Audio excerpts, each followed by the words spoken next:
todos para mais um CRM Podcast. Esse é o 13º episódio que está disponível no YouTube e também no Spotify. E hoje com a temática muito importante. Vamos falar da doença renal crônica, o cenário no Piauí e cenário também no Brasil. Porque essa é a semana do Dia Mundial do Rim. E aqui nós estamos hoje com o Dr. José Tibúrcio, doutora Celina Castelo Branco, doutora Marileia, sejam todos bem-vindos. E eu sou o Dr. Genivaldo Victor, eu sou médico nefrologista e sou conselheiro também do CRM. Bom, então, para o início da nossa conversa, eu gostaria de abordar essa temática importante, a dosagem da creatinina. Vou começar então aqui pela doutora Celina. Doutora Celina, você já dosou a sua creatinina? E o que é a creatinina? Em 2024 eu já fiz a minha dosagem, está normal. Então a creatinina é um dos exames de laboratório que a gente usa, é uma dosagem feita no sangue para avaliar a função do rim, né? E ela está disponível tanto na atenção básica quanto nos laboratórios mais especializados, muito fácil de ser realizada. E atualmente nós temos até uma fita, né, que nós podemos, com uma gotinha de sangue, como faz a dosagem da glicemia, dosar a creatinina, que inclusive é uma estratégia que nós vamos estar oferecendo no Dia Mundial do Rim, como uma ação da Sociedade Piauiense de Nefrologia. Muito bem. Doutor Tibúrcio, a doença renal crônica, ela tem uma característica muito peculiar, que é o fato de que muitos pacientes são portadores dessa condição e nem imaginam que tem essa patologia. Qual é a importância de se fazer uma investigação, de uma campanha dessa, como o Dia Mundial do Rim, no intuito de procurar a identificação dessa patologia? Então, é bastante importante. Primeiramente, eu destacaria que é uma prevalência muito grande na população geral de disfunção renal, de doença renal crônica. Os estudos epidemiológicos mostram que até 10% dos indivíduos da população geral pode ter alguma disfunção renal crônica, e esse quadro é desconhecido, porque é uma doença assintomática, silenciosa, e que ela evolui progressivamente, de forma cumulativa. E os sintomas, os sinais presentes como queixas e como na avaliação médica, só vão estar presentes em estágios muito avançados desse processo. Então, é muito importante o rastreio precoce, principalmente de indivíduos mais vulneráveis ou que têm um maior risco de ter essa doença, como são diabéticos, hipertensos, pessoas com idade mais avançada, pessoas com doenças inflamatórias crônicas, pessoas com histórico familiar de nefropatia na família, indivíduos com obesidade, com doenças metabólicas. Então, fazem parte do grupo de risco, mas, na verdade, a avaliação da função renal é tão simples, se baseia no exame de creatinina, que já foi destacado, e no exame simples de urina para a detecção da presença de proteínas na urina. E com isso é possível fazer o diagnóstico e também o estadiamento da doença, que vai implicar no encaminhamento para o nefrologista em estágios mais avançados e numa intervenção precoce, numa abordagem para prevenir, para proteger o rim de uma progressão rápida de danos adicionais e que levam à falência do órgão, trazendo morbidade, mortalidade, ameaça à sobrevida e perda da produtividade. Muito bem. Doutora Marileia, você é a nefrologista pediátrica, né? No cenário da pediatria, né, qual é a importância de se fazer uma investigação da doença renal? Ela é como no adulto, as manifestações também se caracterizam por doenças silenciosas, elas apresentam as mesmas causas. O que você poderia discutir a respeito disso? Lembrando que na nosso público nós temos médicos, generalistas, e nós temos também a população geral. Então, assim, são informações que eles também todos podem aproveitar. Eu gostaria que você comentasse sobre o cenário da patologia da doença renal na população pediátrica. Bem, bom dia a todos. Embora a gente tenha hoje, cerca de 160 mil brasileiros em programa de diálise, a gente sabe que o percentual de crianças, a prevalência de crianças nessa mesma condição é bem inferior. Então, a gente tem menos de 1% de crianças hoje em terapia dialítica no país. Só que, apesar dessa prevalência bem menor, a gente tem um percentual de complicações e até de mortalidade muito maior na criança, Então, assim, tem a sua importância o rastreio de disfunção renal na pediatria? Tem. Claro que no adulto, considerando doenças muito mais prevalentes, como hipertensão e diabetes, que respondem por 2/3, dessa população que está em diálise, o número vai ser bem maior, o montante vai ser bem mais significativo, mas em pediatria também a gente precisa acompanhar, sobretudo aquelas crianças que têm malformações já desde o período intrauterino. Mas a gente sabe que muitas malformações, elas podem acarretar em comprometimento da função, em comprometimento da função renal. Então, essas crianças, às vezes, algumas delas, já nascem com disfunção tão significativa que precisam dialisar nas primeiras horas de vida, por exemplo, Então, é muito importante esse acompanhamento ainda no período intrauterino. Uma vez identificada uma malformação renal, essa criança deve ser acompanhada, com um especialista. E, claro, nos exames de rotina da pediatria, muitas mães lembram de pedir os exames de rotina, Precisa lembrar, muitos médicos, infelizmente, eu estou falando aqui de pediatras mesmo, não lembram de colher uma simples creatinina, como a Celina falou, um exame simples, de baixo custo e de tamanha importância, porque consegue dar para a gente uma informação valiosíssima, que é uma estimativa da função renal. E, infelizmente, na pediatria também acontece o tibúrcio, Alguns, principalmente assim, maiores, crianças maiores, podem ter uma doença mais silenciosa, sim. Inclusive, depois eu vou falar um pouco do nosso cenário aqui local, mas nós temos crianças que descobriram que eram renais crônicas no momento que elas passaram mal e foram para a emergência. Não tinham uma dosagem de creatinina prévia. Então, assim, é super importante, a gente ter esse acompanhamento e a gente lembrar ao nosso pediatra que a gente precisa pelo menos dosar uma creatinina, nos exames de rotina. Esse aspecto da doença silenciosa é um aspecto muito importante, porque procurar um médico você só procura se não estiver se sentindo bem, E a doença é muito silenciosa. É preciso procurar, é preciso ser curioso e ser um médico muito atento e cuidadoso. Então, hoje no Brasil, trabalhando com esses grupos de risco que o Tibúrcio falou, nós temos uma estimativa de ter mais de 10 milhões de pessoas portadoras de doença renal crônica nos mais variados estágios, E no Piauí, considerando os maiores de 20 anos e considerando esses fatores de risco, nós temos aí uma estimativa de 240 mil pessoas com algum estágio de doença renal. E isso é muito preocupante.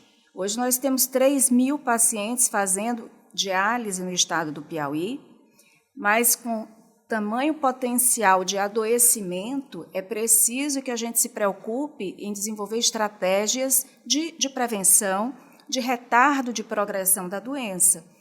Então, o Dia Mundial do Rim ele precisa ser um dia para despertar a preocupação das pessoas com o seu rim. Existem 240 mil pessoas com potencial de adoecer. Quem são essas pessoas? São o grupo de risco, os grupos de risco que o Tibúrcio colocou, e nós precisamos fazer uma busca ativa dessas pessoas, porque, além do diagnóstico precoce, que isso certamente vai ser feito na atenção básica, essas pessoas precisam ser acompanhadas pelo especialista, que é o nefrologista, e a gente precisa encurtar esse caminho entre a atenção básica e o especialista. O paciente precisa chegar. Nós temos essa dificuldade aqui local, do paciente sair da atenção básica e chegar no especialista, mas não é uma particularidade do Piauí, nem tampouco do Brasil. Em países desenvolvidos, com boa atenção básica, como a Espanha, por exemplo, o paciente tem muita facilidade em fazer um transplante de rim e fazer diálise, mas tem dificuldade de sair da atenção básica e chegar no especialista, no nefrologista. Então, a gente precisa encontrar estratégias para encurtar esse caminho, sensibilizar o médico da atenção básica com estratégias para avaliar a função renal. O Tibúrcio colocou aqui, vamos dosar a creatinina, vamos ver se tem proteína na urina, um exame de urina que pesquise a presença de albumina, uma amostra isolada, já evidencia que tem alguma lesão renal, e aí a melhor indicação é encaminhar o especialista de maneira precoce. Nós temos também no site da Sociedade Brasileira de Nefrologia as calculadoras, né? É acesso livre para qualquer médico, a calculadora da taxa de filtração glomerular, que é o CKDEP, onde você coloca só a creatinina e a idade, e se é homem ou mulher, e ela já calcula a taxa de filtração glomerular, que é uma outra estratégia de encaminhamento precoce. Se a taxa de filtração glomerular do paciente, seja qual for a doença de base que ele tenha, tiver menor que 60, encaminhe para o especialista. Se tiver maior que 60, mas tiver proteína na urina ou alguma alteração na imagem do rim, no exame de imagem, também encaminhe para o especialista. Nós temos que trabalhar o diagnóstico precoce, né, para que a gente previna a evolução para a doença renal crônica terminal, e temos que trabalhar o encaminhamento também precoce para o especialista, para que as estratégias mais diferenciadas sejam implementadas. Então, aí, Marileia, nós somos aqui parceiras nas crianças e nos adultos, né? Isso precisa acontecer. Você tocou num ponto importante, né, Celina? A questão da referência do que é normal, né? Que a gente tem lá um exame que muitas vezes o paciente não sabe interpretar, e ele não é obrigado a isso, né? E é claro que se você tiver, por exemplo, uma informação adicional, como um clearance de creatinina estimado, né? Aquilo ali chama a atenção do paciente, né? Para alguma coisa que está errado na vida dele, né? Na saúde dele. Então, isso é importante para o direcionamento do especialista. Outra coisa, na pediatria a gente ainda tem um agravante. Os valores de referência que a gente tem do laboratório são valores de referência para adultos. Né? Então, assim, criança, eu sei que é delicado, porque a gente tem valores de referência por faixa etária.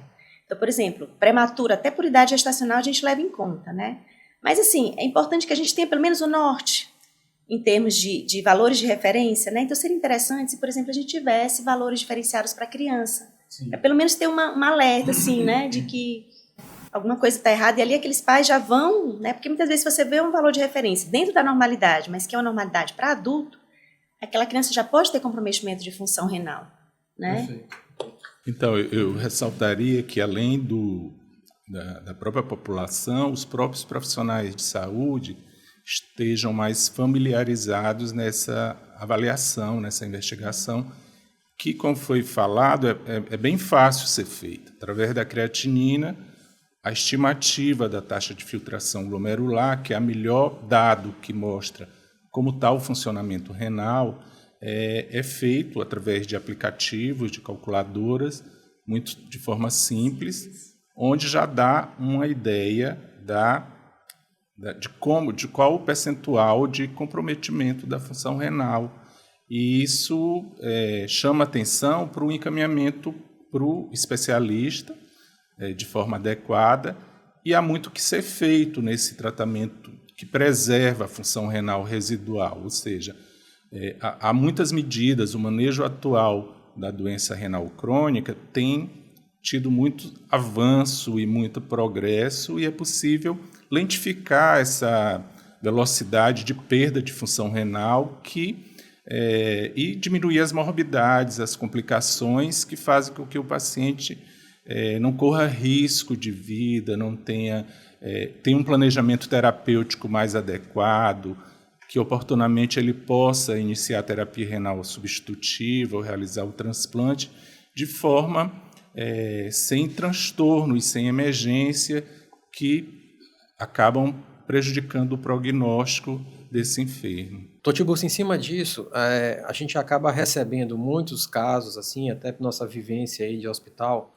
é muito comum se atentar para a função renal quando a creatinina, que é um exame fundamental que a gente está discutindo aqui, ela se encontra num valor bem mais elevado. Às vezes uma creatinina acima de 2, às vezes uma creatinina acima de 5. E nós sabemos que avaliar a função renal, tendo como único parâmetro a creatinina, ela pode ser muito falho. Encaminhar com 2, com certeza. Encaminhar com 5, com certeza. Mas é importante que a gente discuta que tem muitos pacientes, sobretudo mulheres mais idosas, com pouca massa muscular, porque a creatinina ela é resultante do metabolismo proteico. Então, um paciente desnutrido, uma senhora idosa, que estão aí presentes nos postos de saúde, para tratar suas patologias de base, hipertensão, diabetes. Às vezes essa senhora tem uma creatinina de 1 ou um valor limítrofe, que seria 1,2, e é possível que essa paciente ela já tenha uma função renal alterada. Então eu gostaria que você falasse, você já mencionou aqui, mas que você ressaltasse a importância de se fazer a investigação não somente pela creatinina, mas colocar a avaliação da filtração glomerular. Por quê? A taxa de filtração glomerular ela é mais precisa do que a creatinina. Então, me fale um pouquinho melhor sobre essa estimativa, essa importância de se avaliar esses outros cenários, não olhar só para a creatinina. Eu gostaria que você falasse um pouquinho a respeito disso.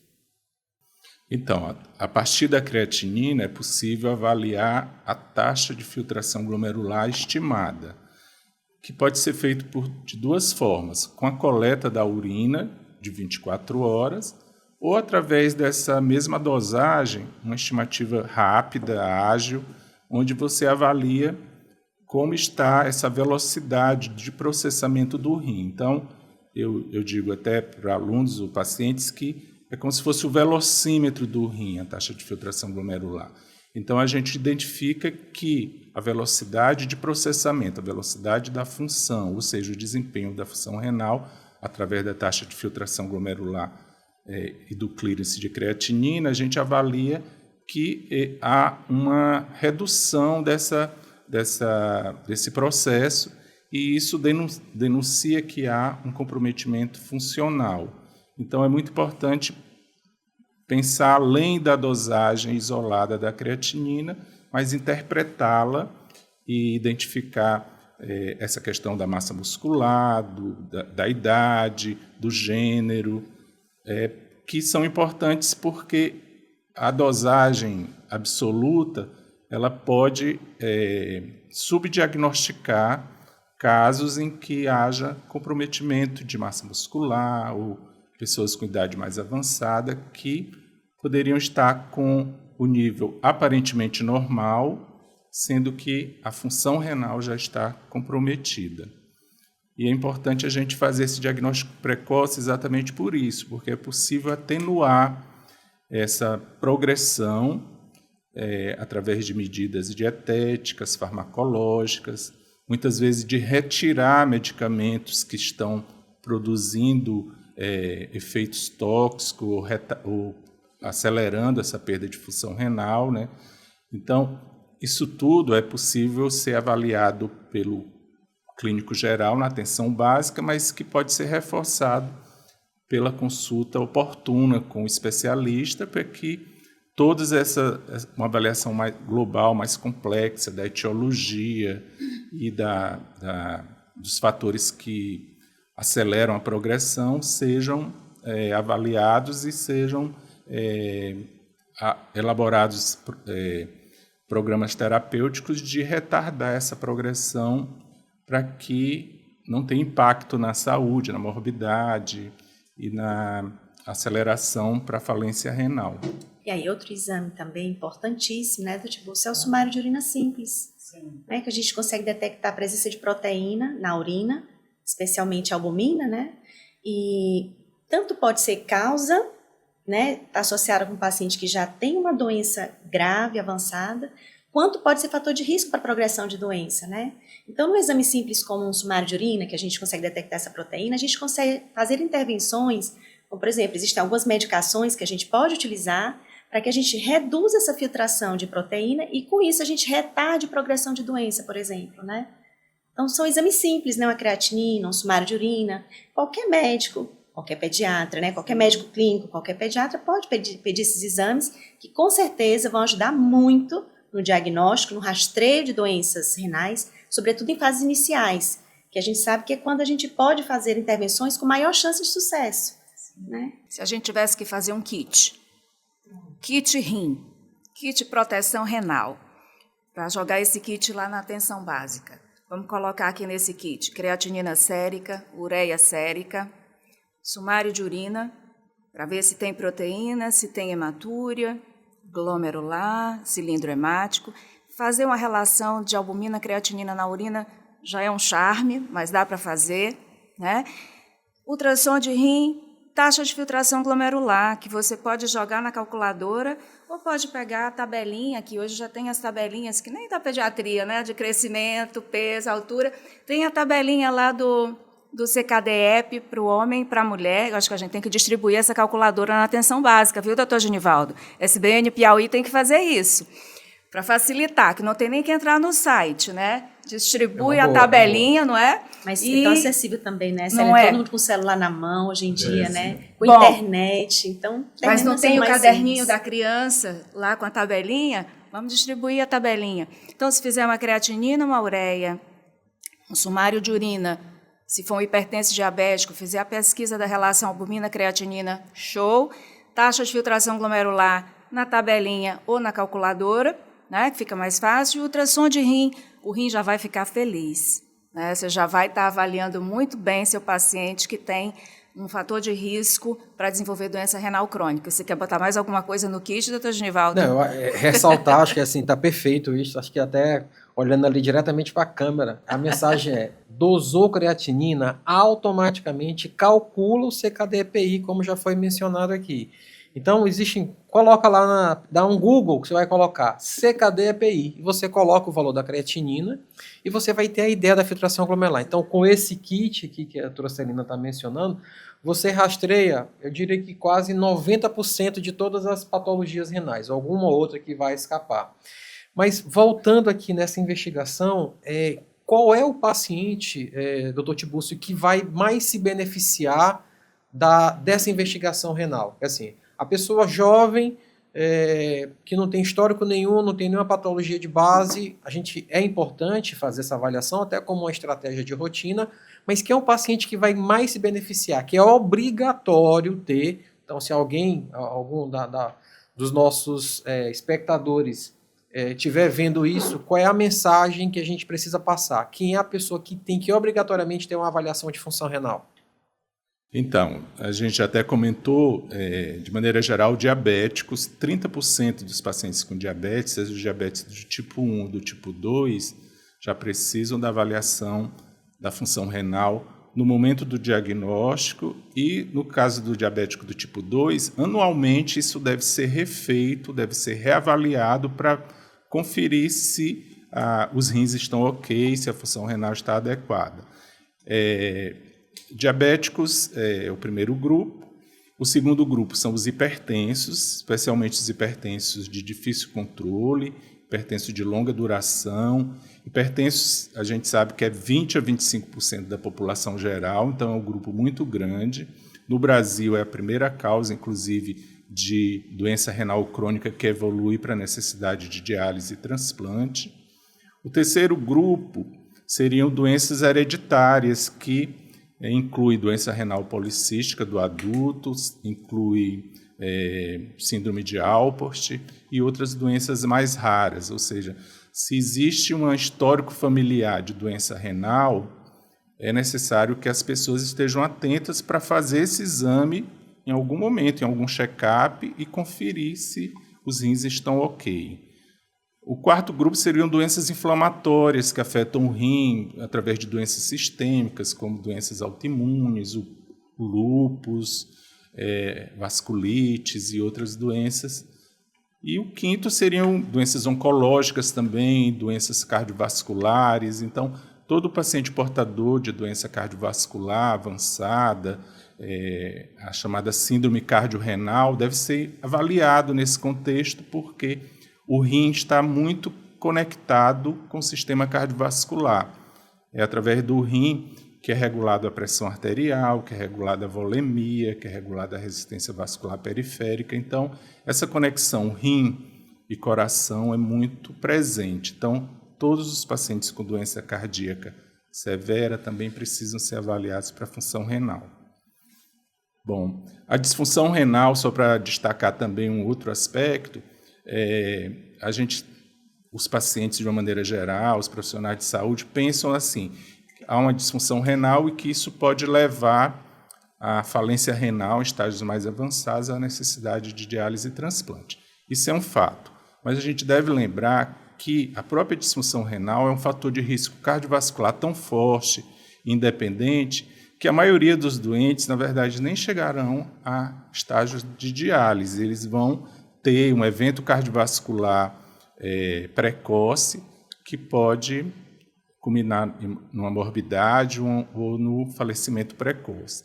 Então, isso é bem demonstrado, que a própria disfunção renal é um fator de risco cardiovascular dos mais fortes, mais forte que o tabagismo, mais forte que a própria aumento do colesterol, e isso, muitas vezes, o profissional de saúde ou a própria população não está atenta para esse aspecto. Então, as pessoas sabem do colesterol alto, mas as pessoas não se preocupam com a creatinina alterada ou com a função renal comprometida. Então, essa é uma mensagem importante para que a gente passe nesse tipo de reunião. Sim, e assim, existem doenças que você não escolhe ter, né? Você desenvolve por questões hereditárias, enfim. Mas existem situações no mundo moderno que aumentam o risco de doença renal e doença renal crônica que você pode escolher não ter. Por exemplo, a obesidade e o tabagismo, né? São fatores de risco hoje já considerados como impactantes no risco de ter doença renal crônica, e aí a equipe multiprofissional, principalmente que atua na atenção básica, pode ter um papel importante no sentido de educar a população desse risco, né? Porque são situações preveníveis. A gente precisa trabalhar esses aspectos. Você acha que o rim não tem nada a ver com isso aí, mas sofre, e hoje é fator de risco já com impacto para desenvolver doença renal crônica. Nesse sentido, Celina, a questão da obesidade, as pessoas às vezes associam mais a obesidade como um fator de risco para a doença cardíaca, né? O risco do infarto, o risco de um AVC, mas a gente sabe que também está relacionado ao risco de desenvolver doenças renais, como você estava mencionando. E essas doenças renais, ela chega em algumas situações, o paciente apresentar proteinúria importante, síndromes nefróticas, ou seja, pode ter um contexto que de cara uma avaliação não tão cuidadosa pode até associar a uma outra patologia, e às vezes é só a obesidade. Eu gostaria que você comentasse um pouquinho também sobre esse cenário específico da obesidade e a doença renal. Além da síndrome plurimetabólica, né, porque o obeso ele tem um risco maior de desenvolver hipertensão, diabetes, dislipidemia, outras comorbidades aí que impactam no rim, mas também, como você disse, pode ter uma doença glomerular específica relacionada com a obesidade, né? E recentemente nós recebemos uma paciente no ambulatório de pré-transplante que ela trazia uma biópsia renal, ainda obesa, renal crônica dialítica, e ela trazia uma biópsia renal com aspectos que o patologista disse, olha, o que tem aqui tem a ver com a obesidade. E chegou a fazer, né, doença renal crônica terminal e precisando de diálise. Então, a obesidade é um mal do nosso século e que nós precisamos controlar não só por causa do rim, mas todas as comorbidades relacionadas. Perfeito. Lembrando que criança também tem obesidade, né? Então, essa obesidade do adulto, que repercute, né, com o passar do tempo na função renal, ela pode começar na infância, né? Então a gente tem que ter muito cuidado, né? Criança não tem problema obesidade em criança? Temos muito problema com obesidade em criança.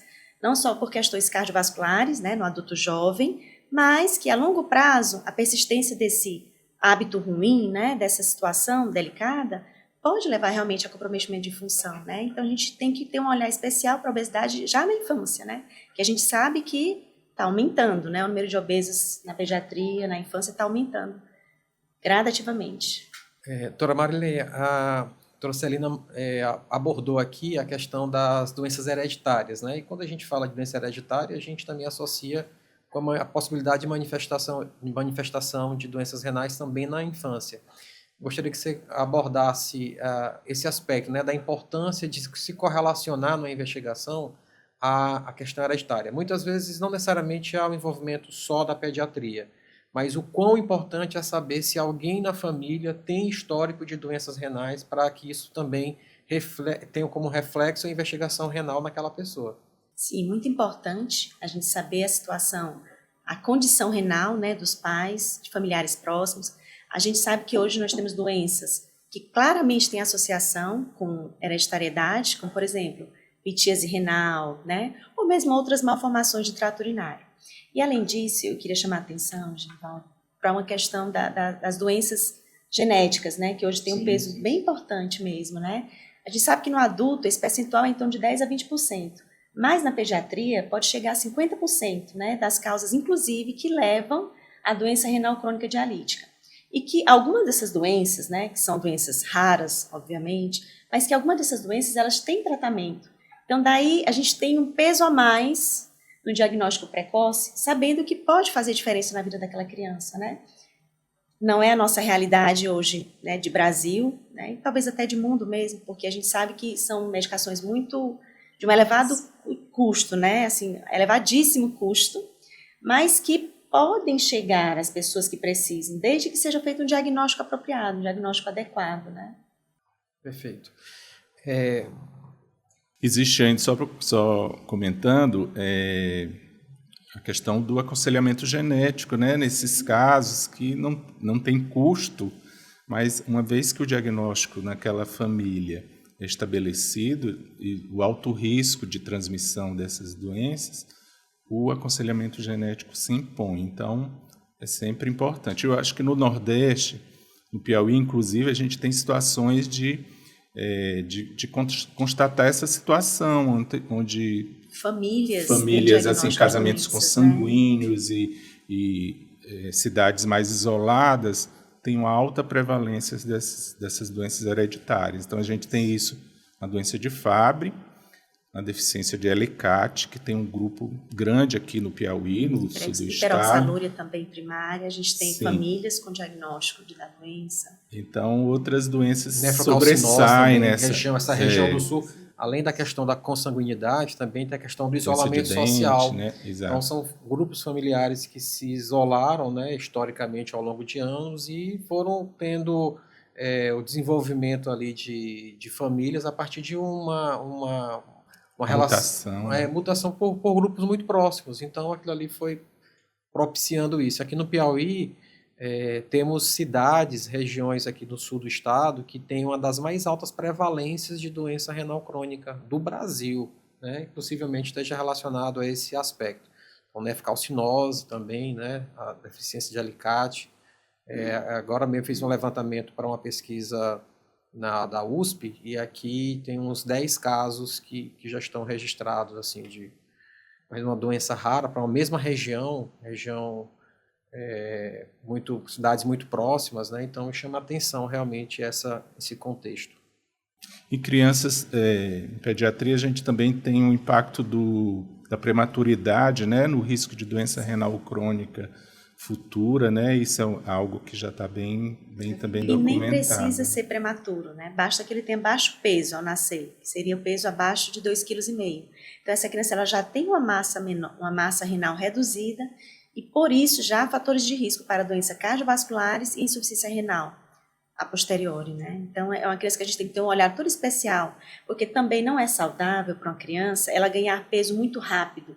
Então a criança que nasce, né, com peso inferior ao normal, digamos assim, e que tem um catch-up muito elevado, muito acelerado, isso vai repercutir também em lesão renal, né? Além de doença cardiovascular. A gente está falando, né, a médio e longo prazo, mas que tem suas implicações também danosas, né? Trouxelina, e o uso dos anti-inflamatórios, que no nosso meio também é assim, a questão da automedicação, muita gente toma porque está com a dorzinha, o risco dessa utilização para a doença renal. O anti-inflamatório é um inimigo do rim, né? Sobretudo os não esteroides. Esses são de fácil aquisição, você compra na farmácia sem receita, são baratos, aliviam a dor, O grande problema é o estrago que eles fazem lá no parênquima renal. Então, o uso prolongado e frequente de anti-inflamatórios não esteroides, dentre eles os mais conhecidos, diclofenaco, né, o Voltaren, piroxicam, ibuprofeno, nimesulida, então são os mais queridinhos. O uso prolongado e frequente dessas medicações, a médio e longo prazo, causam prejuízo no funcionamento do rim. E eles provocam uma situação chamada uma nefrite intersticial, túbulo intersticial, né, com perda de função renal. E tem pacientes que chegam a fazer diálise relacionada a essa situação. Então, anti-inflamatório, se for absolutamente necessário, usar por poucos dias, por pouco tempo. Qualquer situação que precisa de uso prolongado do anti-inflamatório precisa de mais que isso. Né? Precisa, de preferência usar com orientação médica, né? E usar o mínimo possível. Verdade. Agora na pediatria, o que dizer, né? Praticamente toda criança que vai na emergência, né, com quadro de uma IVAS, por exemplo, sai com receita de anti-inflamatório. E a gente sabe, né, não só lesão direta, intersticial, mas também vasoconstrição. Então, uma criança que está vomitando, com diarreia, ela pode ter alteração de função renal na vigência de uso, né, do uso de um anti-inflamatório, que, felizmente, na grande maioria dos casos, é uma alteração reversível, mas que a gente sabe, né, pacientes ortopédicos, por exemplo, que usam por mais tempo, né, ou que tem um quadro álgico mais intenso, às vezes pode ser um problema, né? Mulheres com enxaqueca que usam muito analgésico. Sim. Olha, mulheres jovens, de 40 e poucos anos, com uso apenas de analgésico para enxaqueca, se surpreendem ao avaliar a taxa de filtração glomerular e tem uma taxa baixa já em níveis pré-dialíticos. Eu já vi vários casos. Então, analgésicos de um modo geral. Né? Cuidado. Então, muitas vezes, a intervenção nefrológica nesse tratamento de proteger o rim da perda de função é a avaliação dos fármacos que o paciente usa cronicamente. Então, a maioria dos pacientes, hipertensos, diabéticos e idosos, tem uma polifarmácia e ela deve ser ajustada para a função renal e vislumbrando essa proteção do rim, evitando drogas nefrotóxicas bem reconhecidas, e para preservar a função do rim por mais tempo. Isso reduz morbidade e reduz mortalidade. Então, essa é uma função do tratamento conservador, essa revisão dos fármacos do paciente. Eu queria até acrescentar, até falando aqui diretamente para a câmera, né, porque além do uso desses anti-inflamatórios, que muita gente tem uma lombalgia, uma dor nas costas, costuma tomar enxaqueca, a questão do uso de chás, né? Então, no nosso meio é comum, garrafada, chá. Às vezes você não sabe exatamente a composição disso. E a pessoa acha que é inofensivo, mas às vezes tem produtos naturais que também têm efeito anti-inflamatório. Então, isso também pode ser prejudicial. Então, esse abuso de medicamentos, sejam naturais, seja de farmácia, se o objetivo é resolver a dor, isso independentemente se é da indústria farmacêutica ou manipulado, ou feito mesmo de forma artesanal, há que se ter muito cuidado, né, com esses produtos manipulados. Então, se você faz uso desses medicamentos, faça a avaliação da sua creatinina, leve para o médico e peça para ele fazer o CKD-EPI também. Fazer essa avaliação. E parar de tomar, né? E claro, e parar de tomar também. Sim, evitar o máximo. Evitar o máximo. Doutor Tibúrcio, a gente está vivendo agora uma fase de ouro do tratamento da doença renal com a inserção de novos medicamentos esses que têm contribuído muito. É importante a gente destacar que a doença renal ela tem caráter irreversível. Uma vez que ela se instalou, no máximo que você pode fazer é tentar estacionar para que ela não progrida. Mas antes de falar das medicações, é importante que a doutora Celina até mencionou aqui a questão do tratamento com a avaliação multiprofissional. A importância de que você tenha uma abordagem do aspecto tanto nutricional quanto também a avaliação com a atividade física. Utilizamos como diretriz, como uma recomendação internacional, um consenso, né, um documento em que ele determina o tratamento, como é que é feito esse tratamento. E o primeiro item está lá, a avaliação, nutrição, né? Então, a utilização de alimentação adequada e também atividade física. Eu gostaria que você abordasse essa temática.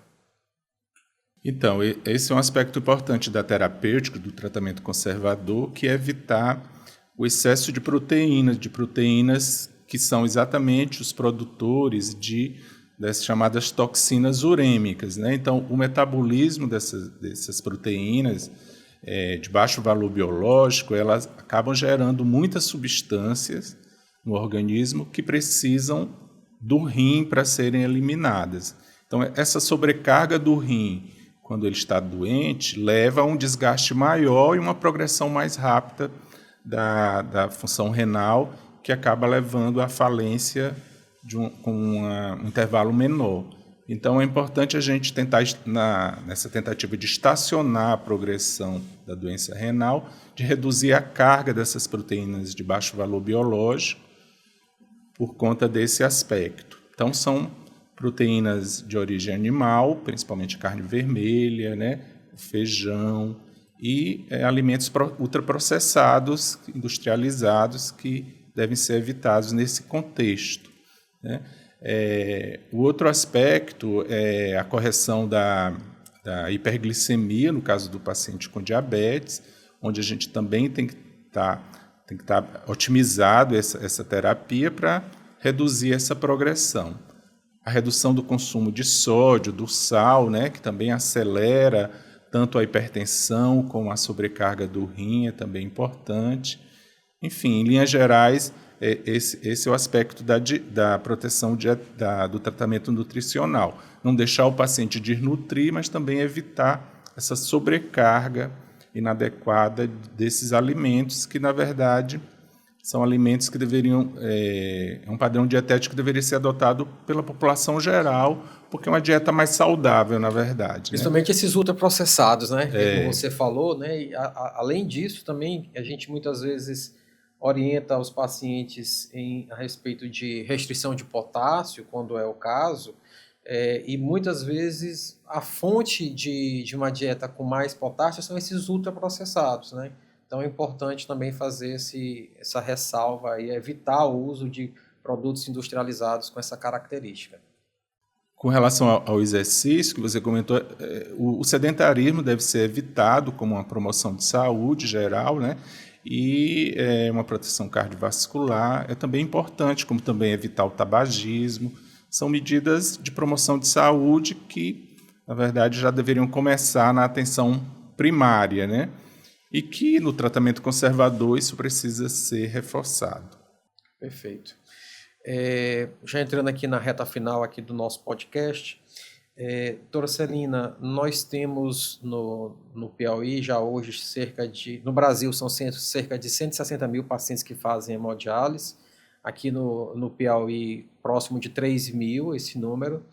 No Brasil, um dado que é até preocupante, um dado assustador, no início do milênio, nos anos 2000, 2001, o número de pacientes que faziam hemodiálise no Brasil era 40 mil pacientes. Hoje, esse número é o número que entra todos os anos em hemodiálise. Cerca de 50 mil pacientes ingressam em programa de diálise todos os anos, né? Quando é que o paciente vai precisar chegar nesse momento? O paciente que tem um diagnóstico de doença renal crônica, o que ele pode fazer e qual seria o momento em que ele vai precisar fazer hemodiálise? Antes de você iniciar, eu gostaria que você já abordasse a outra perspectiva, né, que é a terapia renal substitutiva, que é a possibilidade também do transplante renal e o transplante renal no Piauí. Resposta longa, doutor Genivaldo. Precisa de um programa só para isso. Podcast, só para... Nós vamos tentar aqui ser breves. Bom, primeiro, o paciente precisa ter o diagnóstico, né, da doença renal crônica e chegar no nefrologista. Esse é o maior desafio. E não é falta de nefrologista. O que falta é a integração melhor desses sistemas, né? Recentemente, eu tive acesso a um documento que embora tenha algumas críticas a serem feitas, mas ele tem uma visão interessante. Ele enxerga que aqui no nosso estado nós precisamos de nefrologistas, principalmente no interior, porque existe uma massa carente dessa avaliação e que certamente vai impactar para aumentar essa estatística que você colocou aí de pacientes que precisam de diálise. Então, primeiro, o paciente precisa conseguir chegar no nefrologista. Os parâmetros que indicam a necessidade da diálise, eles estão muito claros na literatura, né? Claro que o paciente precisa ser avaliado clinicamente, a clínica é soberana, mas, de um modo geral, a partir de uma taxa de filtração glomerular menor que 15 ml por minuto, o paciente já tem indicação de uma terapia renal de substituição. Embora a portaria do Ministério da Saúde, para o tratamento pelo SUS, autorize a partir de uma taxa de filtração glomerular menor do que 10 ml por minuto. Para as pessoas leigas entenderem, seria aproximadamente equivalente a uns 10 a 15% de funcionamento. Da função renal. Isso para um diabético pode acontecer antes, porque o diabético muitas vezes ele está demasiado, muito inchado, né, hipervolêmico, e por conta disso ele acaba precisando do tratamento dialítico antes dessa métrica, antes dessa medida, tá certo? Mas então, medindo a taxa de filtração glomerular, para o SUS menor do que 10 ml por minuto, pelo CADIGO menor do que 15 ml por minuto, ou a depender do quadro clínico. Pacientes hipervolêmicos com potássio no sangue muito elevado, que não é possível controlar clinicamente, com acidose metabólica, que é uma outra descompensação clínica, vão ter também indicação de diálise. Muito bem. Então, a terapia renal de substituição com diálise é para todos os pacientes nessa situação. E ela pode ser feita através da hemodiálise ou da diálise peritoneal, que é um outro grande problema no Brasil, né? Que também daria um podcast só para diálise peritoneal. As questões aí são econômicas, de financiamento, principalmente público, do tipo de tratamento.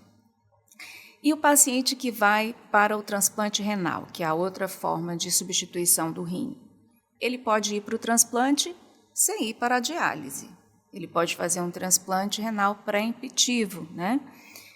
Tem indicação de substituir a função do rim e tem um doador, gerar um doador vivo, ele pode transplantar. Mas ele também pode ir para a fila, a partir com uma taxa de filtração glomerular menor do que 20 ml por minuto, ele pode ser colocado na fila de espera para um rim de doador falecido. Então, essas são as três opções, né? Ou ele vai para hemodiálise, ou ele vai para a diálise peritoneal, ou de maneira pré-emptiva vai para o transplante renal, ou depois que estiver no tratamento dialítico. Muito bem. O acesso ao transplante, se o acesso ao nefrologista já é difícil, imagine o acesso ao transplante. A gente que trabalha em centro transplantador, os nefros que trabalham em centro transplantador, acham que o paciente chega lá, né? O paciente vai procurar o transplante e você vai estar lá pronto para preparar ele para fazer o transplante. Mas a cada dia eu mudo mais essa minha percepção. O paciente não chega lá para fazer o transplante. E muitos pacientes não sabem que podem fazer um transplante renal. E a gente começou a ter essa percepção à medida que vai conversando mais com os pacientes, sobretudo com os pacientes do interior. Numa clínica com 400 pacientes, eu só tenho 20 pessoas que têm condição de fazer um transplante? Não, gente. Tem muito mais pacientes que poderiam tentar chegar a fazer um transplante renal. Então, o maior problema hoje no Piauí para fazer um transplante renal, eu não diria nem que o centro transplantador está aí, né? E sobram vagas para consultas de preparo para transplante. Então, o maior problema é o paciente conseguir chegar ao centro transplantador, ou porque ele tem dificuldade de vir do interior para a capital, ou porque ele nem sabe que pode fazer o transplante. Eu falo isso sem medo de errar. tá? Esse diagnóstico da falta de informação também foi feito pela Associação dos Pacientes Renais Crônicos em visita nas clínicas do interior. Eles visitaram todas as clínicas do interior e da capital também. E eles tiveram essa leitura de que o paciente é pouco informado da possibilidade e de como chegar. Só complementando essa informação, para você ver a dificuldade que é a nível nacional. No Brasil, nos últimos anos, tem sido o número de transplantes por ano na ordem de 4.500, teve um ano que chegou a 5.000. Lembrando que nós temos 160 mil pacientes em diálise, e apenas 4.500, 5.000 transplantes por ano é muito pouco. Então, isso reflete a dificuldade de acesso.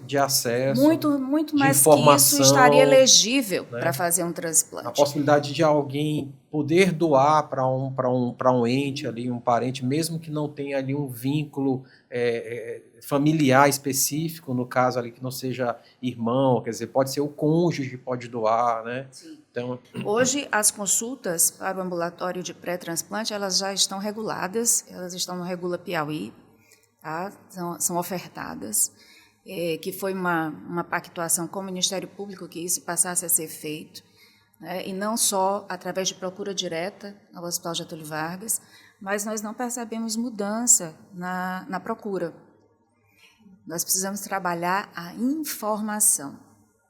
E essa informação não é com a clínica de diálise, nós precisamos informar a população, o paciente que está em diálise, para que ele consiga chegar. Então é importante a interação com os representantes dos pacientes com doença renal crônica, estimular esse acesso, né? A informação, não é? Na verdade, há uma acomodação, né? O paciente, às vezes, que está em diálise, ele se acomoda achando que aquilo é só aquilo ali mesmo. Uma sina e que ele vai conviver com aquilo para sempre, até o fim da vida, mas é preciso enfatizar que o transplante é o melhor tratamento. É uma forma de tratamento, que melhor traz produtividade, qualidade de vida, redução de morbidades, e que se aproxima da população geral para aquela faixa etária. Por isso, mais dias, né, como o Dia Mundial do Rim, justamente para divulgar mais essa informação, né, por mais ações como essa, né?